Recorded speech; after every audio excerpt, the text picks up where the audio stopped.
आज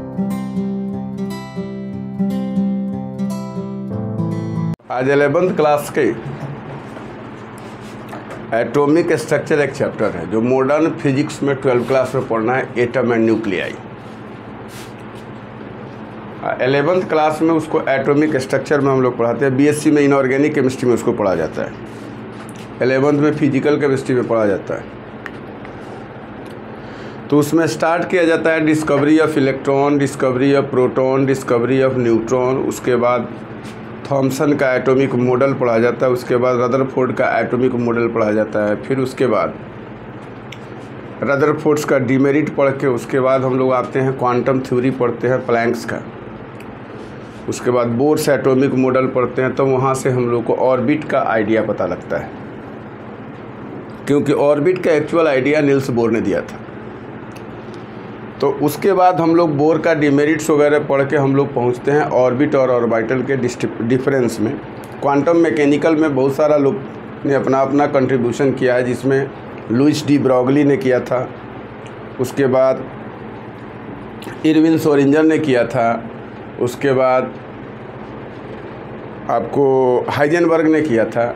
लेकिन सोरिंजर जब आए तो उन्होंने बताया क्या कि इलेक्ट्रॉन जो है वह 3 डायमेंशन वेव है और न्यूक्लियस के चारों तरफ जो है स्प्रेडिंग में रहता है, चारों तरफ घूमता नहीं है। तो नील्स बोर ने ऑर्बिट को 2 डायमेंशन में मेजर किया था, क्योंकि बताया था क्या कि इलेक्ट्रॉन जो है वह न्यूक्लियस के चारों तरफ फिक्स्ड सर्कुलर पाथ पे घूमता है, और सर्कुलर पाथ जो होता है 2nd डायमेंशन का होता है, और ऑर्बिटल जो होता है 3 डायमेंशन होता है।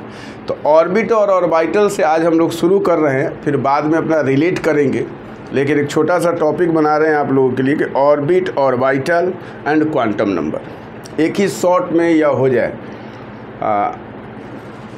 अब देखिए आप लोगों के लिए कितना इफेक्टिव होता है। मैं तो कोशिश कर रहा हूँ कि मैं अच्छा बना दूँ। इसमें ऑर्बिट एंड ऑर्बिटल की बात हो रही है। ऑर्बिट जो है 2 डायमेंशन का होता है, ऑर्बिटल 3 डायमेंशन का होता है। इसको नील्स बोर ने दिया था और बोला क्या था ऑर्बिट के बारे में कि वैसा पाथ जिस पर इलेक्ट्रॉन घूमता है न्यूक्लियस के चारों तरफ, उस पाथ को हम लोग क्या बोलते हैं, ऑर्बिट बोलते हैं। तो बोला क्या कि the path where electron traveled around the nucleus are known as orbit। और ऑर्बिट को डिनोट किया था n से। तो इसको बोला क्या कि it is denoted by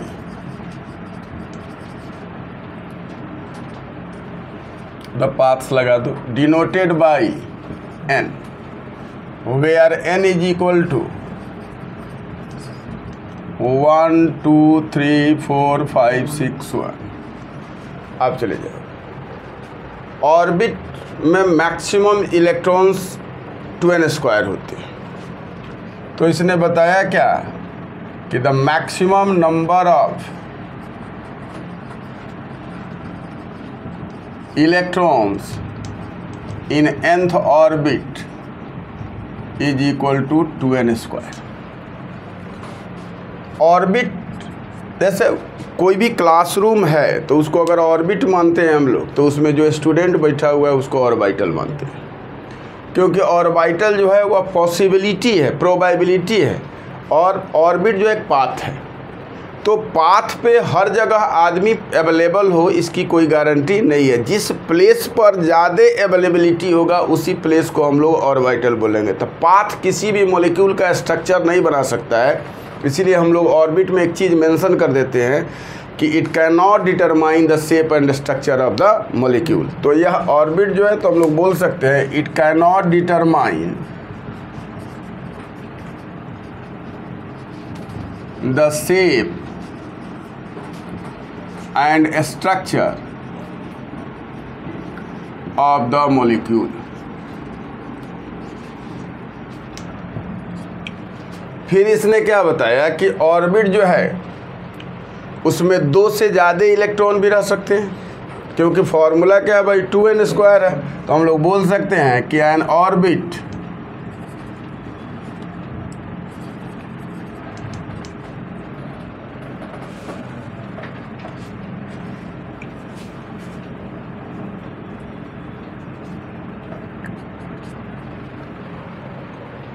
maximum number of electrons, ये हम लोग क्या बोले इसको, the maximum number of electron in nth orbit is equal to 2n². It cannot determine the shape and structure of the molecule. An orbit can have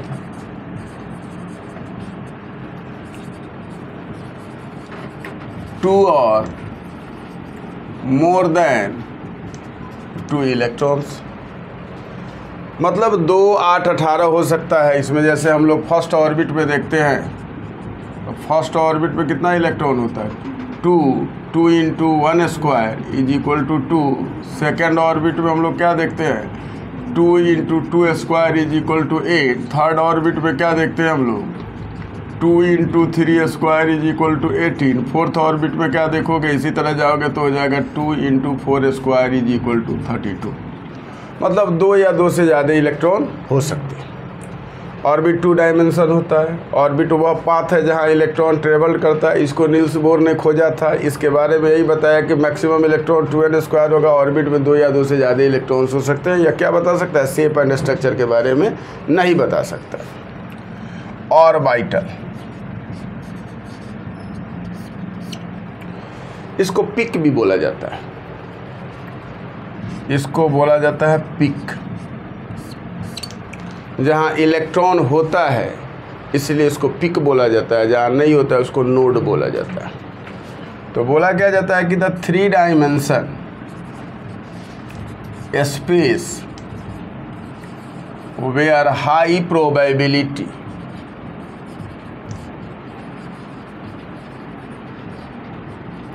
of finding electron.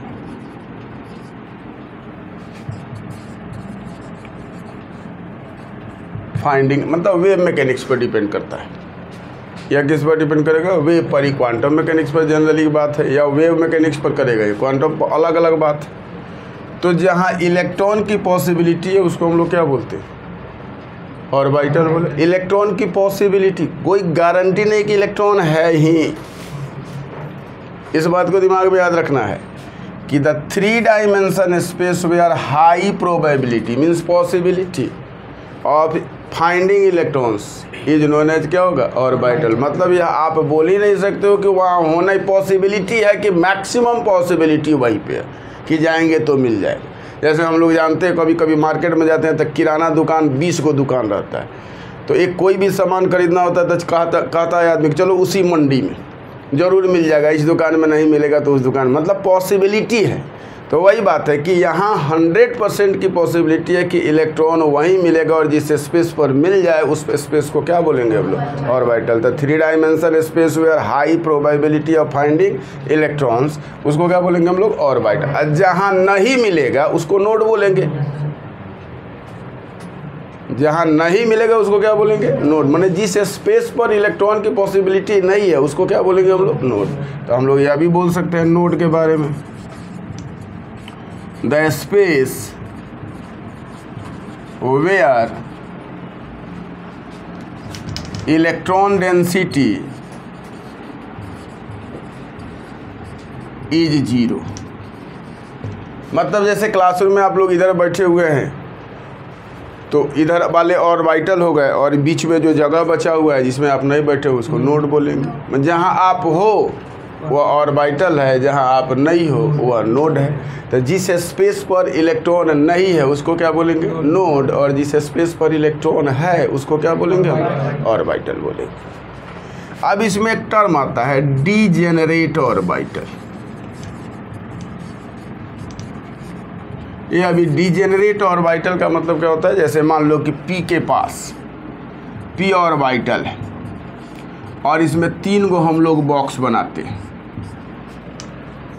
एक को लिखते हैं px, एक को लिखते हैं PY, एक को लिखते हैं PZ। ये किताब में दिया रहता है बच्चा सब। तो इसको हम लोग डीजेनरेट ऑर्बिटल बोलते हैं। यह क्या होगा? डीजेनरेट। तो अगर मान लो कि इलेक्ट्रॉन कोई एक है, अगर P में 1 इलेक्ट्रॉन आया तो कोई स्टूडेंट इसमें रख दिया तो गलत नहीं है। दूसरा स्टूडेंट बोला कि सर हम यहीं रखेंगे, वो अभी गलत नहीं है। बात समझ में? तीसरा स्टूडेंट बोला कि हम यहाँ रखेंगे, वो अभी गलत नहीं है। इलेक्ट्रॉन एक गो है, एक से ज़्यादा होगा तब ना डिसाइड होगा कि किधर से रखेंगे। तो इलेक्ट्रॉन एक है तो इसका मतलब है कि तीनों का एनर्जी बराबर है, तब ना कहीं रह जा रहा है। इलेक्ट्रॉन निकालना होगा तो यहाँ से नहीं निकाल सकते हो, इलेक्ट्रॉन निकालना होगा तो यहाँ से नहीं निकाल सकते हो, इलेक्ट्रॉन निकालना होगा तो यहाँ से नहीं निकाल सकते हो। तो मतलब इस तीनों का एनर्जी सेम है, तब ना कहीं से इलेक्ट्रॉन निकाल दे रहे हो और कहीं इलेक्ट्रॉन जा रहा है। हम लोग तो नहीं निकाल रहे हैं, मैंने इलेक्ट्रॉन चला जाता है। अरे अबाव का प्रिंसिपल एक बना है, इलेक्ट्रॉन ऑलवेज गोज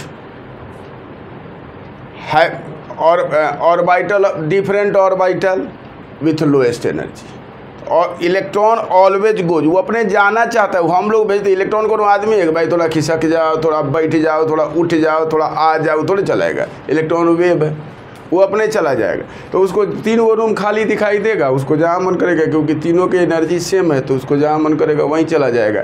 इसीलिए इस ऑर्बिटल का नाम क्या होगा? Degenerate orbital. तो तीनों का एनर्जी, तो क्या बोल सकते हैं हम लोग कि orbitals having same energy is known as, क्या हो जाएगा बेटा? Degenerate orbital. तो डीजेनरेट ऑर्बिटल में क्या बोलोगे? Orbital having same energy. अब ऑर्बिटल में क्या होता है कि ऑर्बिटल को हम लोग बॉक्स से रिप्रेजेंट करते हैं। हम ऑर्बिटल की बात बता रहे हैं। It is represented by box, इसको बॉक्स से हम लोग रिप्रेजेंट करते हैं।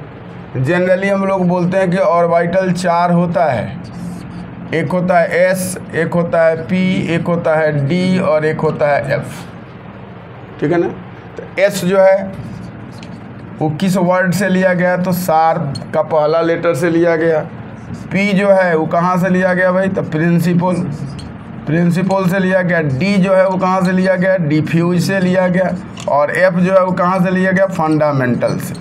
G भी लिया गया जनरलाइज्ड से, ऐसा नहीं है, हम G भी लिख देते हैं, जनरलाइज्ड से लिया गया। लेकिन हम लोग 4 का शेप जानते हैं, SPDF, इसीलिए हम लोग 4 ही ऑर्बिटल की बात कर रहे हैं, SPDF। और इसी में इलेक्ट्रॉन के एडजस्टमेंट के बारे में हम लोग आगे बात कर रहे हैं। तो ऑर्बिटल और ऑर्बिट में यही फ़र्क है कि ऑर्बिट 2 डायमेंशन है, ऑर्बिटल 3 डायमेंशन है। ऑर्बिट एक पाथ है और यहाँ क्या है? हाई पॉसिबिलिटी का स्पेस है, जहाँ इलेक्ट्रॉन मिलता है। जहाँ इलेक्ट्रॉन नहीं मिलता है उसको हम लोग नोड बोलते हैं। और डीजेनरेट ऑर्बिटल किसको बोलेंगे? ऑर्बिटल के पास इक्वल एनर्जी होगी तो उसको क्या बोलोगे? डीजेनरेट ऑर्बिटल बोलोगे। और भी कुछ लिख देते हैं हम इसके बारे में, तो आगे पढ़ा देते हैं क्वांटम में। ऑर्बिटल में किसी एक ऑर्बिटल में 2 से ज़्यादा इलेक्ट्रॉन नहीं रह सकता है। इस बात एक ऑर्बिटल में तो हम लोग बोल सकते हैं कि N orbital can have maximum 2 electrons. किसी भी ऑर्बिटल में मैक्सिमम कितना इलेक्ट्रॉन्स हो सकता है? 2 इलेक्ट्रॉन्स हो सकता है एक ऑर्बिटल के बाद। जैसे मान लो कि यहाँ 3 गो बॉक्स है, तो 3 गो बॉक्स में यहाँ 3 गो डीजेनरेट ऑर्बिटल, इसमें 6 गो इलेक्ट्रॉन हो सकता है। लेकिन एक ऑर्बिटल अगर है तो इसमें ज़्यादा से ज़्यादा कितने इलेक्ट्रॉन हो सकते हैं? 2 ही इलेक्ट्रॉन हो सकते हैं। ये डीजेनरेट ऑर्बिटल है, इसको नहीं पूछना है कि एक गो ऑर्बिटल नहीं, P का 3 गो डीजेनरेट ऑर्बिटल है। एक का नाम है PX, एक का नाम है PY, एक का नाम है PZ। कौन PX है, कौन PY है, कौन PZ है? आगे इसके बारे में जब हम शेप के बारे में बात करते हैं तो बात करेंगे, आप लोग इसको नोट कर लीजिए।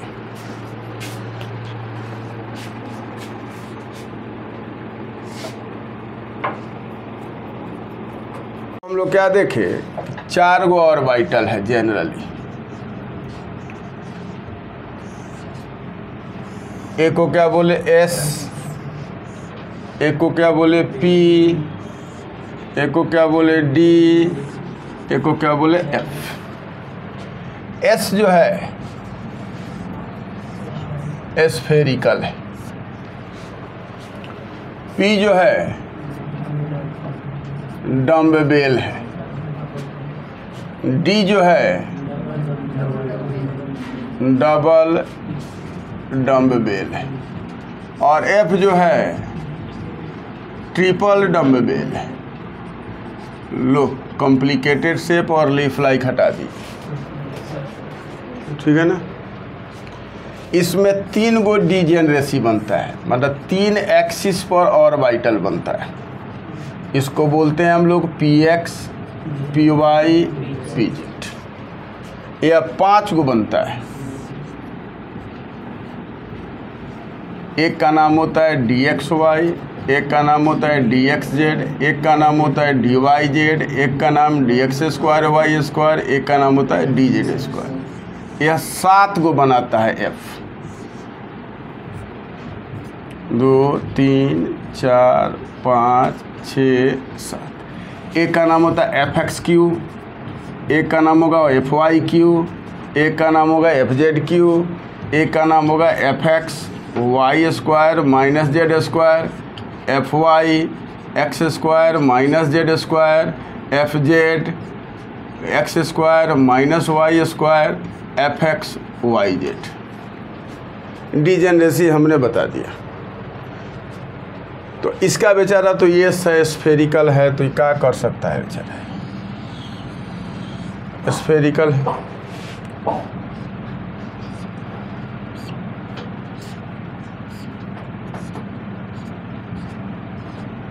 X Y। अब कोई बोलता है कि ऐसा है वैसा है, तो दिमाग में याद रखना कि ऑर्बिटल वेव है और न्यूक्लियस के चारों तरफ है, और स्पेस में ऑर्बिटल के बारे में हम लोगों को जानकारी हो सकता है। तो कोई आदमी बोलता है यह होगा वह होगा, तो शायद वो स्पेस में गया होगा तो ऑर्बिटल के नेचर को बता रहा होगा, लेकिन जो धरती पर है वो जो किताब में है उसी के बारे में बात करेगा। और दिमाग में एक बात याद रखना, मैं वाला वर्ड हमेशा दिमाग से दिमाग, मैं का मतलब मैं बकरी बोलती है। मैं जो है ना बकरी, मैं ही जानता हूँ, इसका मतलब है तू बकरी है। मैं ही कैसे जानता हूँ? इस दुनिया में लोगों की कमी है नहीं है, इसीलिए यह नहीं बोलना चाहिए कि मैं ही जानता हूँ। ये सब किताब का लिखा हुआ, हमारा कोनो रिसर्च है? वो जो लिखा हुआ है उसको हम बता दे रहे हैं। मैं ही पढ़ा सकता हूँ, दूसरा कोई नहीं पढ़ा सकता है। तो हमसे पागल तो शायद भारत में, नेपाल में, पाकिस्तान, जापान, इंडिया में कोई नहीं मिलेगा, हम लोगों को लग रहा है। इस तरह कि नहीं? तो वही बात है, बहुत एक से एक विद्वानों की कमी नहीं है यहाँ दुनिया में। इसमें 3 गो बनेगा, मतलब डम्बेल कहाँ होगा? P का बताओ तो। P में 3 गो बना ना भाई, कहाँ बना बताओ तो? एक बना X पर, एक बना Y पे, एक बना Z पे। तो तू लोग क्या बना देना? X Y Z, 3 गो एक्सिस बना देना इसको। अरे भाई ऐसे ही बनाओ ना डायरेक्ट, ऐसे थोड़ा ठीक लगता है। ये हो गया X, ये हो गया Y, ये क्या हो गया Z। तो अगर बेटा डम्बेल X पर बना हुआ है, इस ऑर्बिटल का नाम होगा PX। मतलब ये डम्बेल X पर है तो ये PX है। कहाँ नहीं है? तो Y पे और Z पे। तो नोड इसका क्या हो गया? YZ हो गया। उसी तरह अगर ऑर्बिटल यहाँ है, ये हो गया तुम्हारा X, ये हो गया Y, ये हो गया Z।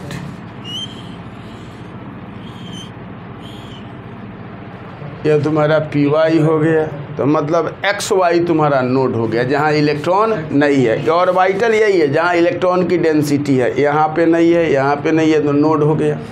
अब आप X इसको भी मान सकते हो, X इसको भी मान सकते हो, X इसको भी मान सकते हो। 3 डायमेंशन में आप जिसको जो एक्सिस मान लो। Z जो होगा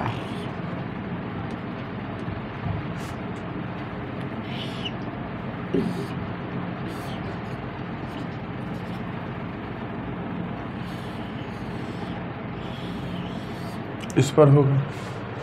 ये क्या हो गया? X, ये हो गया वाई, ये क्या हो गया जेड। ये कौन सा ऑर्बिटल बना पी जेड, ये कौन सा बना पी वाई, ये क्या बना पी एक्स। तो 3 गो डिजेनरेट ऑर्बिटल इसका हो गया। तब पी में हम लोग 3 गो बॉक्स बनाए थे ना, क्या बोले थे पी एक्स पी वाई ये बनाए थे। डी में कितना होगा 5 गो, डी में 5 गो है ना, डी ऑर्बिटल में 5 गो है। कौन कौन है भाई, एक डी एक्स वाई है,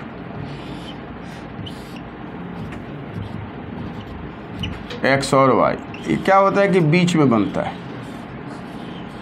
एक्सिस के बीच में बनता है। दूसरा क्या होगा एक्स जेड, कहाँ बनेगा ऑर्बिट के बीच में बनेगा। यहाँ जो होगा वाई और जेड मान लो,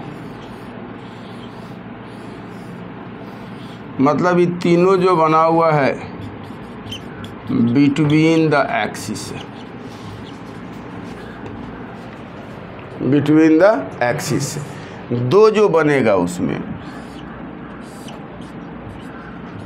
एक्स और वाई है,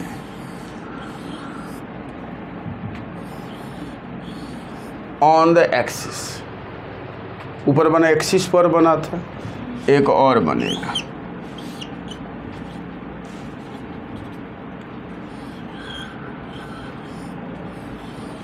डीजेड पे बनेगा। तो अब आप सोचिए कि एक्स वाई पे इतना कॉम्प्लिकेटेड बना हुआ है, तो एक्स एक्सिस पर 3 गो ऑर्बिटल बना होगा तो कॉम्प्लिकेटेड शेप नहीं दिखाई देगा। इसीलिए इसको हम लोग एफ को क्या बोल देते हैं कॉम्प्लिकेटेड या लीफ लाइक, पत्ता की तरह दिखता है, 3 गो ऑर्बिटल एक ही जगह दिखता है। तो इसलिए एक्स पर 3 गो, वाई पर 3 गो, जेड पर 3 गो, एक्स पर 1 और वाई पर वाई एक्सिस और जेड एक्सिस पर बना हुआ है। इसीलिए हम लोग उस तरह, इसलिए एफ में हम लोग जनरली शेप नहीं दिखा पाते हैं, लेकिन हम कम से कम आप लोगों के लिए इतना लिख दिए कि उसका ट्रिपल डम्बेल होता है, लीफ लाइक नहीं होता है। उसमें कौन कौन ओरिएंटेशन होगा 5 वजह से इसमें 5 गो बॉक्स है। अरे डी में 5 गो बॉक्स होगा ना, एक का नाम डी एक्स वाई होगा, ये डी एक्स वाई है, ये डी एक्स जेड है, डी वाई ये उसके बगल वाला डी वाई जेड है, इसके बगल वाला डी एक्स स्क्वायर है, उसके बगल वाला डी जेड स्क्वायर, 5 को। उसी तरह एफ में कै गो बॉक्स बनेगा बताओ सब, तो 7 गो बॉक्स बनेगा। कौन कौन 1 2 3 4 5, 1 2 3 4 5 6 7। एक क्या बना एफ एक्स क्यू, यह बन गया। ई क्या बन गया एफ वाई क्यू, यह क्या बन गया एफ जेड क्यू। ई क्या बन गया एफ एक्स, यह क्या बन गया एफ वाई, यह क्या बन गया एफ जेड। ई क्या बन गया एफ एक्स वाई जेड। तो 7 ऑर्बिटल सबका नाम हो गया। अब इसी को रिलेट करके हम लोग क्वांटम नंबर में चलते हैं। नोड का मतलब तो हो गया ना जहाँ स्पेस नहीं, जहाँ इलेक्ट्रॉन नहीं हो उसको क्या बोलते हैं हम लोग नोड बोलेंगे, जहाँ इलेक्ट्रॉन हो उसको ऑर्बिटल बोलेंगे या पिक बोले। नोड भी 2 तरह का होता है, तो इसमें अब नहीं बताएं, एंगुलर नोड, रेडियल नोड, तो उसके बारे में हम लोग डिस्कस किया जाएगा कभी इस पर बैठ के। अब हम क्वांटम नंबर थोड़ा बता देते हैं, 2 मिनट का काम है।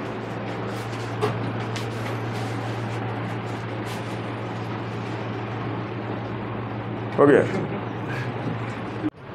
ऑर्बिटल जो है वो शेप एंड स्ट्रक्चर बताता है, ऑर्बिट नहीं बताता है। तो डिफरेंस दोनों में दिमाग में याद रखिए, एगो 2 डायमेंशन है, एगो 3 डायमेंशन है, एगो पाथ है, एक पॉसिबिलिटी है कि नहीं। उसके बाद उसमें 2 और मोर देन 2 इलेक्ट्रॉन्स होता है, इसमें मैक्सिमम 2 इलेक्ट्रॉन्स हो सकता है। वह शेप स्ट्रक्चर मॉलिक्यूल का नहीं बता सकता है, या शेप स्ट्रक्चर मॉलिक्यूल का बता सकता है। अब हम लोग एक टर्म पढ़ें,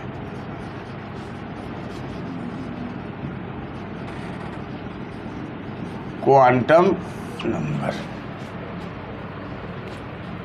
क्वांटम नंबर का मतलब होता है कि जो इलेक्ट्रॉन का एग्जैक्ट लोकेशन बता दे एटम के अंदर में, उसको हम लोग क्या बोलते हैं क्वांटम नंबर। जैसे मान लो कि कोई भी एटम है,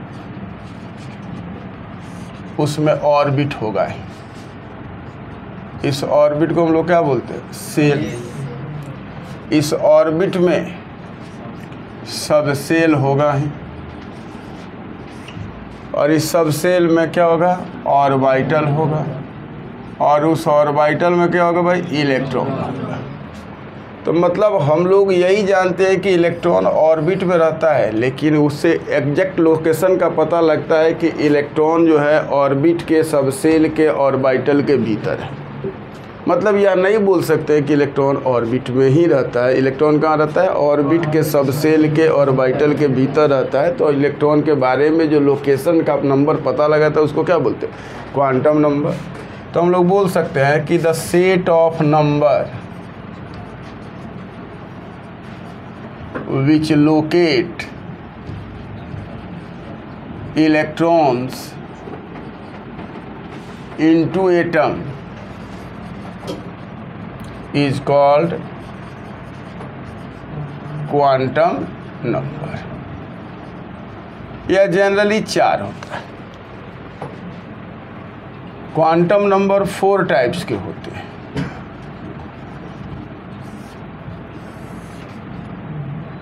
एक को बोला जाता है प्रिंसिपल क्वांटम नंबर, एक को बोला जाता है एजीमुथल क्वांटम नंबर, एक को बोला जाता है मैग्नेटिक क्वांटम नंबर, एक को बोला जाता है स्पिन क्वांटम नंबर। तो प्रिंसिपल क्वांटम नंबर,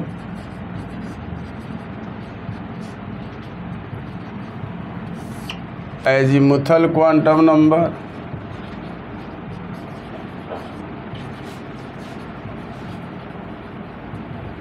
थोड़ा मेहनत करोगे ना तभी याद होगा। बात समझ में आ रहा है? याद क्या करना है, रोज़ थोड़ा देखना होगा। मतलब एक्सरसाइज का मतलब ही होता है कि रोज़ काम करें।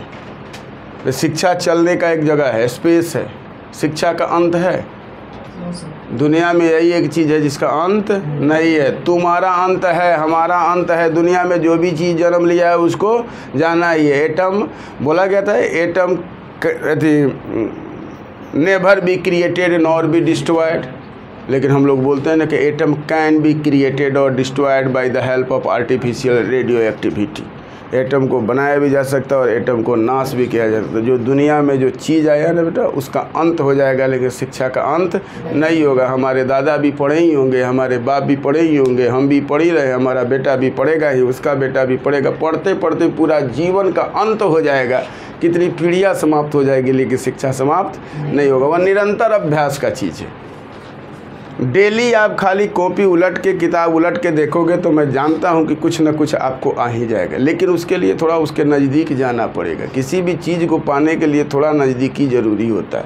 आप एकदम यहाँ बैठे हुए हैं और दिल्ली में कोई आदमी बैठा हुआ है, कहिए क्या हाल है भाई यहीं से, तो कहने का मतलब वहीं से बोलेगा। मोबाइल पर देखेगा तो कहेगा हम ठीक हैं, लेकिन वो क्या कष्ट है जब सामने आएगा तब पता लगेगा। तो वही थोड़ा नज़दीक उसके जाओगे, पढ़ोगे, याद हो जाएगा। इसको रोज़ कोनो याद करने का चीज़ है। बैठ गए एकदम लग रहा है कि हनुमान चालीसा का पाठ कर रहे हैं। तो principal quantum number, azimuthal quantum number. उसके बाद क्या होगा भाई? Magnetic quantum number. उसमें क्या होगा? Spin quantum number. इसको हम लोग n से रिप्रेजेंट करते हैं, इसको L से रिप्रेजेंट करते हैं, इसको M से रिप्रेजेंट करते हैं, इसको S से रिप्रेजेंट करते हैं। कहीं कहीं MS भी लिखता है इसको, कोई बात नहीं, उतना परेशान होने की ज़रूरत नहीं है। This quantum number was given by Niels Bohr. इसको ऑर्बिट के बारे में तो बोर साहब की बात होगी। यह किसने दिया था? तो लिखोगे गिवन बाय सोमेरफेल्ड। सोमेरफेल्ड ने दिया था। इसको पूछेगा ये किसने दिया था, तो इसको लिखोगे लैंडे एंड जीमान ने दिया था। इसको किसने दिया था? तो गोल्ड स्मिथ एंड उलेनबेक ने दिया था। गोल्ड स्मिथ एंड उलेनबेक ने दिया था। ये किसके बारे में बात करता है? तो ऑर्बिट के बारे में बात करता है। तो हम लोग बोल सकते हैं प्रिंसिपल क्वांटम नंबर को, it tells about orbit. Principal quantum number किसके बारे में बात करता है? ऑर्बिट के बारे में बात करता है। ये क्या बोलता है भाई?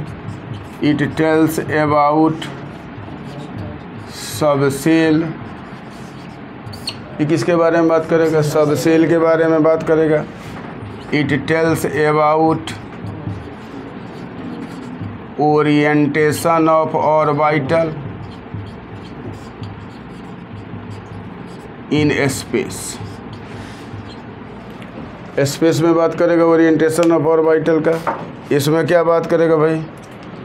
स्पिन ऑफ इलेक्ट्रॉन के बारे में बात करेगा। क्या बात करेगा ये? इट टेल्स अबाउट किसके बारे में? Spin off electrons. इलेक्ट्रॉन जब लिखिए दिए तो क्या वहाँ लिखे, ठीक है। ये किसके बारे में बात किया? ऑर्बिट के बारे में बात किया। ये किसके बारे में बात किया? सब सेल के बारे में बात किया। इसको हम लोग किसी से रिप्रेजेंट करेंगे? n से। तो हम लोग लिख देते हैं यहाँ, फिर उसके बाद अगला में बता देते हैं। यहाँ स्पेस नहीं है, इसको लिख दोगे इट इज डिनोटेड बाई कौन सी हो? n। इसको किससे से डिनोट करोगे? It is denoted by l। इसको किसी से डिनोट करोगे? m से। It is denoted by m। इसको किसी से डिनोट करोगे? s से। तो उसी का दिया हुआ है ना भाई, तो क्या बोलोगे? बोलो तो इट इज डिनोटेड बाई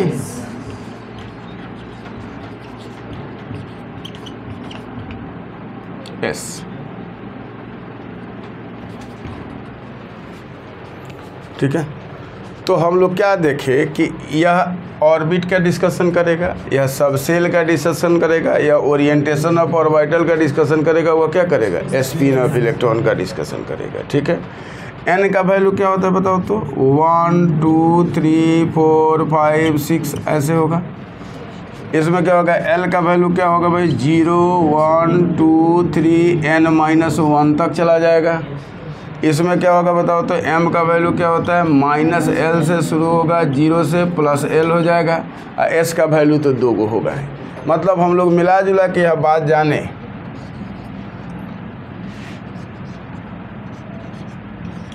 यही 4 क्वांटम नंबर है।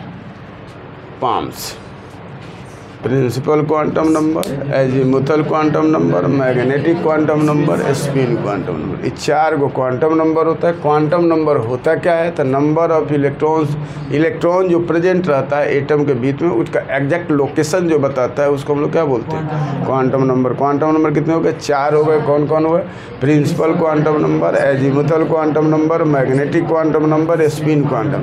प्रिंसिपल क्वांटम नंबर को किसने दिया था? बोर साहब ने दिया था। एजीमुथल को कितने थे? सोमरफेल्ड ने दिया था। इसको किसने? लैंडे एंड जीमान ने दिया था। इसको गोल्डस्मिथ एंड उलेनबेक ने दिया था।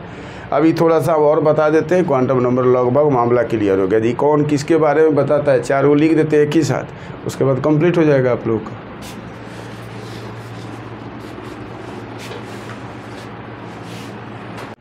तो हम लोग क्या देखे? n l m s।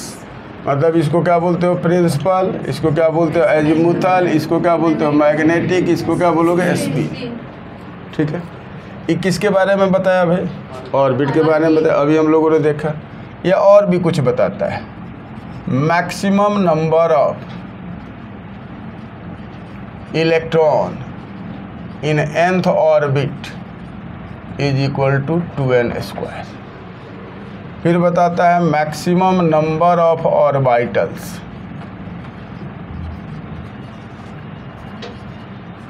In nth orbit is equal to n²। फिर ही बताता है it tells about radius of orbit, जिसका फॉर्मूला होता है n² h² 4π² me² z। उसके बाद ही बताता है it tells about energy of orbit, जिसका फॉर्मूला था n equal to -2π² me⁴z by n² h²। इसको हम लोग लिखे होंगे -13.6 z² n² इलेक्ट्रॉन वोल्ट पर एटम। ये हाइड्रोजन के लिए केवल लागू होता है, दूसरे के लिए लागू नहीं होता है। तो इसने बताया कि मैक्सिमम नंबर ऑफ इलेक्ट्रॉन्स कितना होगा, मैक्सिमम नंबर ऑफ ऑर्बिटल कितना होगा, मैक्सिमम नंबर ऑफ उसमें एनर्जी क्या होगा, रेडियस क्या। अब जैसे देखो यहाँ n है, यहाँ लिख दिया 2n², यहाँ क्या लिख दोगे n²। तो 1 2 3 4 हम यहीं पे बता देते हैं।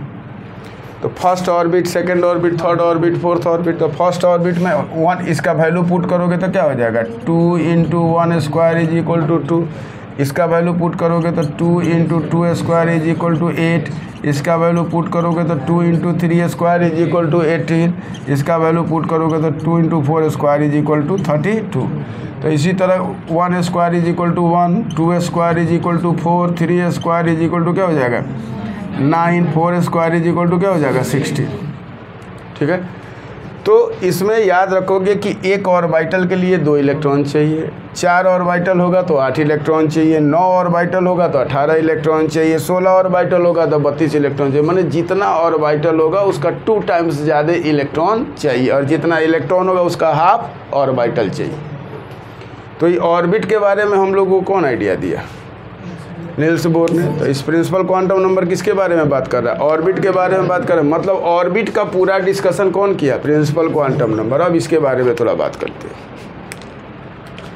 इसका मैक्स, इसमें क्या होता है भाई, n का वैल्यू कहाँ डिपेंड करता है, l का वैल्यू कहाँ डिपेंड कर रहा है n पर। तो हम लोग बोले ना कि l का वैल्यू कहाँ हुआ 0 1 2 3 4 5 n-1 तक हम लोगों को जाना है।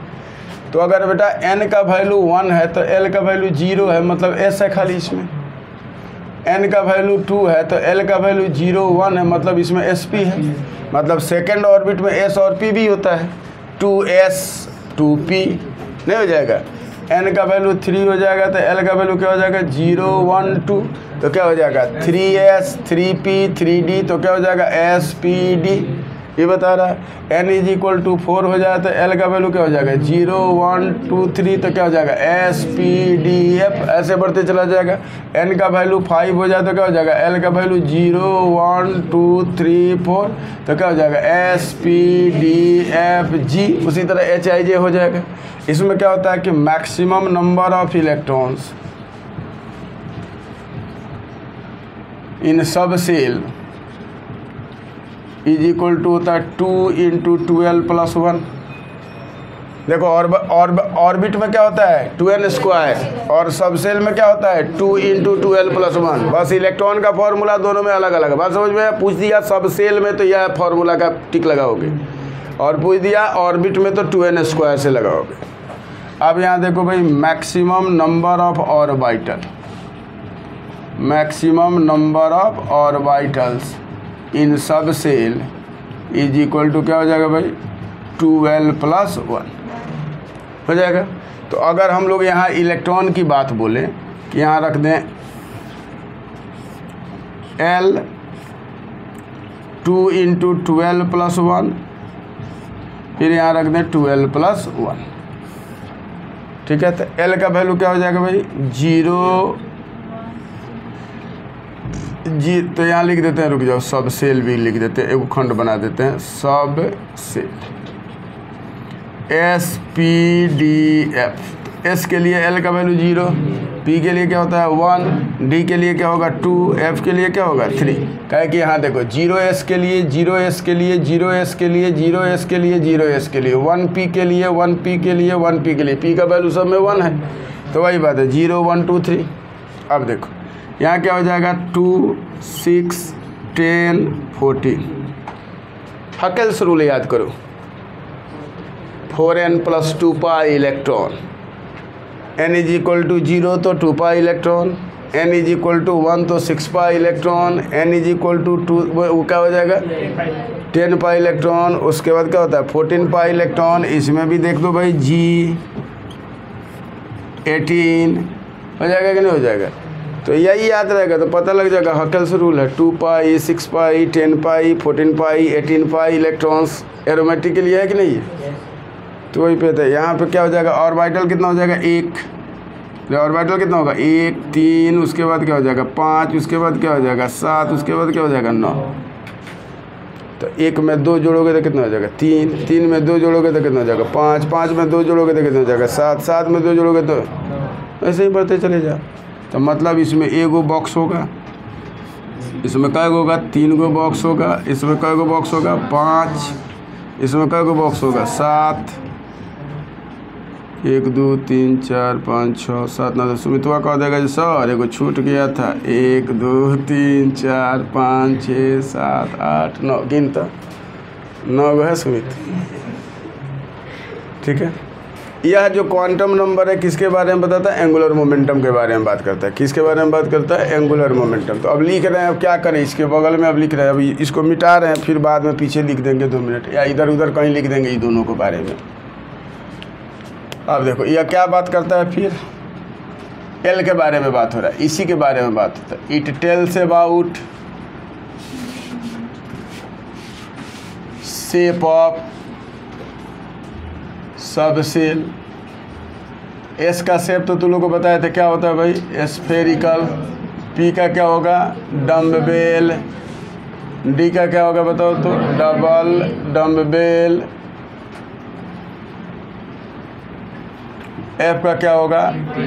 Very good, triple dumbbell. Triple और डबल का लिखा रहा है रे भाई? डम्बेल, ट्रिपल डम्बेल हो गया। या एंगुलर मोमेंटम ऑफ सबसेल भी बताता है, हो ही गया इसके बारे में लगभग। इट टेल्स अबाउट, किसके बारे में हो? एंगुलर मोमेंटम ऑफ किसका भाई? सबसेल।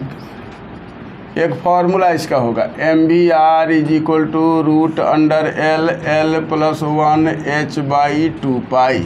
इसीलिए इस क्वांटम नंबर को एंगुलर मोमेंटम क्वांटम नंबर भी बोला जाता है। कौन से क्वांटम नंबर को एंगुलर मोमेंटम बोलते हैं हम लोग? Azimuthal quantum number. किसको बोलते हैं हम लोग? Azimuthal quantum number. अब हम लोग थोड़ा सा देखते हैं मैग्नेटिक क्वांटम नंबर, यहीं पे देख लेते हैं, इसी में ख़त्म कर देंगे इसी बोर्ड पर। मैग्नेटिक क्वांटम रिवाइज कराना है आप लोगों को, तो ऐसा थोड़े कि नया पढ़ा रहे हैं। इसके हम लोग जान गए हैं कि इसको कौन दिया था, इसे m से डिनोट करते हैं। इसका वैल्यू जो है m का वैल्यू, जैसे मान लो ऑर्बिट में सेल सब सेल है, तो L है सब सेल, यही ना L है, तो इसका वैल्यू इस पर डिपेंड किया। तो ऑर्बिट सब सेल के भीतर ऑर्बिटल है, ऑर्बिटल का वैल्यू इस पर डिपेंड करेगा। तो m का वैल्यू किस पर डिपेंड करेगा? n पर डिपेंड करेगा, L पर डिपेंड करेगा। तो हम लोग बोल सकते हैं ना, the value of m, the value of m depends upon the value of कहाँ हो? L। ये ना होगा, किस पर डिपेंड करेगा बेटा? L के वैल्यू पर। तो m का वैल्यू कहाँ से स्टार्ट होगा? -L से 0, 0 से कहाँ तक चला जाएगा? +L तक चला जाएगा। तो अगर मान लो कि L 0 है तो m का वैल्यू क्या हो जाएगा? 0, 0। और L का वैल्यू 1 है तो m का वैल्यू क्या हो जाएगा? 3 हो जाएगा, -0 तो -1 0 +1। L का वैल्यू 2 है तो माइनस से शुरू होकर प्लस तक चला जाएगा, तो क्या हो जाएगा? -2 -1 0 +1 +2। L का वैल्यू 3 होगा तो m का वैल्यू क्या होगा? -3 -2 -1 0 +1 +2 +3। मतलब देखो तो इसमें एगो ऑर्बिटल है, इसमें कै गो आया? 3 गो। इसमें कै गो आया? 5। इसमें कै गो आया? 7। तो ये ओरिएंटेशन बता रहा है कि नहीं बता रहा है? तो एस में कै गो ओरिएंटेशन है? 1। पी में कै गो ओरिएंटेशन है? 3। डी में कै गो ओरिएंटेशन है? 5। एफ में कै गो ओरिएंटेशन? 7। Very good. तो एस में ओरिएंटेशन बताओ, तो यहाँ लिख देते हैं। ओरिएंटेशन कितना होगा? 1। ये कहीं भी घूम सकता है, SPD कहीं भी घूम सकता है। पी पर कहाँ घूम सकता है बताओ तो? पी में बताओ? 3। अरे 1 2 3। डी में कितना? 5। एफ में कितना? 7। मतलब इसका डीजेनरेसी हो गया। ये क्या हो गया? डीजेनरेट ऑर्बिटल की बात हो रही है। एस में तो बेटा नोडले नहीं होता है। नोडल होता है इसमें का? नहीं होता है। Electron density are equal in on direction. तो क्या होता है इसमें? इसमें हम लोग जनरली बोलते हैं कि इसके पास कोई नोडल प्लेन नहीं है। अब हम स्पिन क्वांटम नंबर 2 लाइन में यही लिख देते हैं, समझ जाइए कीजिएगा। स्पिन क्वांटम नंबर में कई गो स्पिन होता है भाई? स्पिन के बारे में बात किया जाए। स्पिन कई गो स्पिन होगा? 2 गो। 2 गो इलेक्ट्रॉन होगा तब। एगो हाइड्रोजन के स्पिन का तो आइडिया पता लगाने के लिए पूरा क्वांटम केमिस्ट्री बन गया। हाइड्रोजन जो है ना white sponge in the periodic table. इतना शानदार एलिमेंट है भाई कि वो किसी का भी हालत ख़राब कर सकता है। उसी के इलेक्ट्रॉन के स्पिन का आइडियल। तो स्पिन का एक होगा 2 को, एक कौन होगा क्लॉकवाइज, एक क्या होगा एंटी क्लॉकवाइज।